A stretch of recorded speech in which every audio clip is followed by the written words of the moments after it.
Então, como a gente falou no comecinho do programa, hoje no nosso quadro Hora Marcada, a gente vai falar, vamos conversar sobre cirurgia ortognática. Você já ouviu falar? É um procedimento necessário para corrigir e reposicionar os ossos da mandíbula e, por consequência, o posicionamento também dentário de pacientes que apresentam diferentes graus de assimetria na região. Isso mexe muito com a autoestima de quem tem um problema.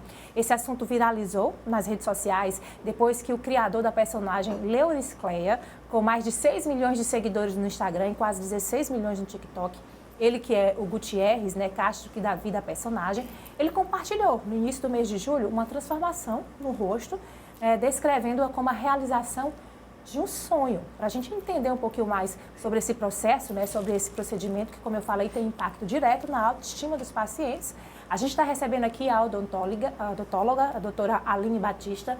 Tudo bom, doutora Aline? Bem-vinda. Tudo ótimo. Obrigada por estar aqui mais uma vez. Agradeço demais o convite. E como eu falei, né, você tem o caso da Leuris Cleia, que é bastante conhecida. A gente tem até algumas imagens, né, dela, né, que ela trabalha com humor. Ela, inclusive, tem raízes piauiense, né? E ela compartilhou esse momento, né, que, como eu falei agora há pouco, para ela, ela disse que era um grande sonho, né, que ela tinha muitos problemas de autoestima por conta desse problema que ela tinha, que foi corrigido aí com a cirurgia ortognática. E ela compartilhou e está compartilhando nas redes sociais esse processo de recuperação, né, o processo pós-cirúrgico. E a gente já ouviu vários relatos de que é um processo muito difícil, né, que é realmente muito doloroso esse processo de recuperação. Então, eu queria que a senhora começasse explicando para a gente, doutora, o que é essa cirurgia, em que ela consiste? Bom, a cirurgia ortognática é a reposição dos maxilares, né? Então, quando o paciente ele tem um grau de assimetria, ou o paciente ele tem aquele queixinho um pouco para trás, queixinho um pouco para frente, então tudo isso pode ser corrigido com a cirurgia ortognática. Só que, acima de tudo, a ortognática ela não é apenas estética. A estética é a cereja do bolo, né? A cirurgia ortognática ela é funcional. Ela serve para o paciente conseguir mastigar melhor, falar melhor, respirar melhor e viver melhor.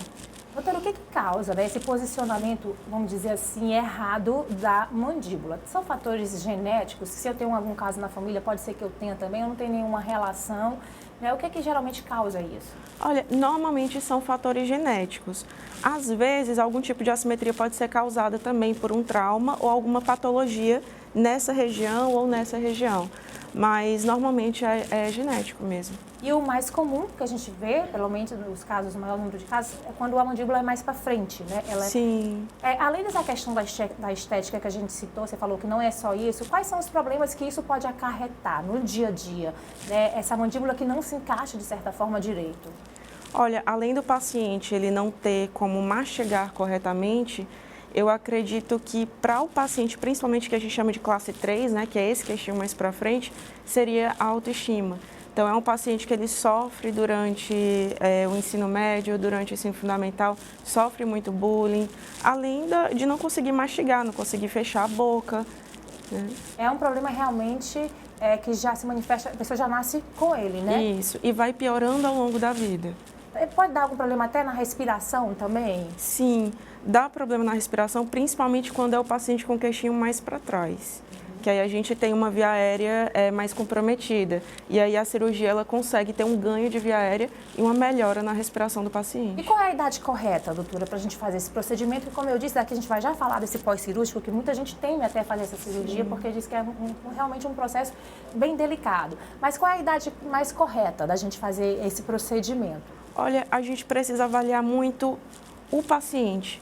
Por exemplo, eu poderia dizer que a idade correta seria aos 18 ou aos 21, que é quando a gente está realmente terminando toda a formação, né, da face. Mas se o paciente ele sofre muito bullying no colégio, se o paciente está sofrendo muito as repercussões de ter esse mau posicionamento dos maxilares, ele pode operar até mesmo aos 16 anos. Mas na infância já não é recomendado? Não, na infância não, porque ele ainda está em processo de desenvolvimento, em processo de crescimento. E enquanto esse desenvolvimento ainda acontece, pode inclusive piorar o problema? Isso. Imagina que ainda está crescendo e você não vai interromper aquele processo de crescimento. Se você operar muito cedo, a chance de ter uma recidiva é maior, porque vai continuar crescendo. Inclusive, se o paciente operar na adolescência, aos 16, 17 anos, e principalmente do sexo masculino, pode ter uma recidiva. E aí pode ter a necessidade de operar novamente. Tá certo. Agora vamos explicar como é a cirurgia e por que esse processo, né, pós-cirúrgico ele é tão delicado? Bom, a cirurgia ela é feita toda por cortes dentro da boca, então não fica nenhuma cicatriz externa, mas o processo, o pós-operatório, ele é delicado não pela dor em si, porque o paciente ele normalmente tem o que a gente chama de parestesia, que é uma alteração na sensibilidade. Então não é para o paciente sentir dor, né? Porque durante a cirurgia a gente faz os cortes nos ossos, nos maxilares e passa muito próximo de estruturas nervosas que dão sensibilidade para a pele. Então dor não é o que o paciente ele vai sentir, mas é incômodo porque incha muito. O paciente não sente dor, mas ele tem o peso do edema. Certo. E o paciente ele também vai ter aquele processo de adaptação de utilizar ligas, porque ele tem que estar normalmente de aparelho antes da cirurgia, né? Então ele tem umas ligas ortodônticas que coloca no aparelho, tem esses incômodos, entendeu? Certo, inclusive a Leuryscleia, né, que está mostrando esse resultado, ela conta que para se preparar para a cirurgia também foi um longo processo que mexeu muito com a ansiedade dela, porque ela teve que fazer algumas correções antes de estar pronto para a cirurgia. Então ela chegava lá, achava que já ia fazer a cirurgia, e o médico pedia mais, o dentista pedia mais um tempo, porque tinha que preparar a arcada para esse procedimento. Então tem que ter essa análise prévia, né? Não é todo mundo que tem esse problema já está na idade, já adulta, que pode fazer de imediato a cirurgia. Então tem esse processo antes também, doutora? Exatamente. O ideal é que o paciente ele já vá para a cirurgia com o aparelho ortodôntico, porque a gente precisa de estabilidade. Então, o paciente ele já vai para a cirurgia com o aparelho ortodôntico e antes da cirurgia a gente corrige a angulação dos dentes, a posição dos dentes para que quando for no momento da cirurgia realize esse encaixe. E às vezes, principalmente para ele que era um paciente classe 3, o processo ainda é mais traumatizante, digamos assim, porque ele, na ortodontia, na movimentação dos dentes, ele piora um pouco a condição dele. Então, se ele mordir assim, ele vai morder mais classe 3 para depois conseguir reposicionar no momento da cirurgia. Então, tem que piorar a situação para ficar no ponto da... Realmente é um processo muito delicado que realmente o paciente tem que estar preparado. Para falar desse preparo todo, existe o preparo pós-cirúrgico, que eu acredito, existe fisioterapia para essa recuperação. Em quanto tempo, mais ou menos, o paciente fica recuperado, doutor? Bom, é muito relativo. Por exemplo, para voltar às atividades de faculdade, de trabalho, uns 15 dias após a cirurgia já é o suficiente, né? Dependendo também do tipo de trabalho que o paciente vai executar. Mas a recuperação, ela é uma recuperação mais longa. O paciente só vai ver mesmo os resultados mais próximo do final, ali para 3 meses até 6 meses, que é quando você vê o resultado final da cirurgia. E aí o paciente faz a fisioterapia no dia que ele opera.